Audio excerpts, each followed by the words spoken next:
Honestly, girl dinner is not too bad. Let's zoom in. Okay, I can't zoom in. foods, but why can't the Okay, that's bad. This little granola bar, get rid of that. Filled with to the brim with horrible carbs, horrible grains, lectins, dip, for example, be a bean dip or phytoxylates. hummus? Crackers as opposed to chips that are Little made ranch dressing is okay. It's decent. It probably has a bunch of seed oils in it though, so I would just make my own at home.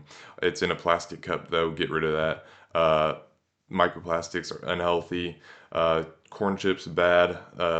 Pesticides, genetic modified ingredients, and then yeah, from whole grains with a very radish short list of ingredients. is okay. There is cheese if you're going to keep the Cheese good.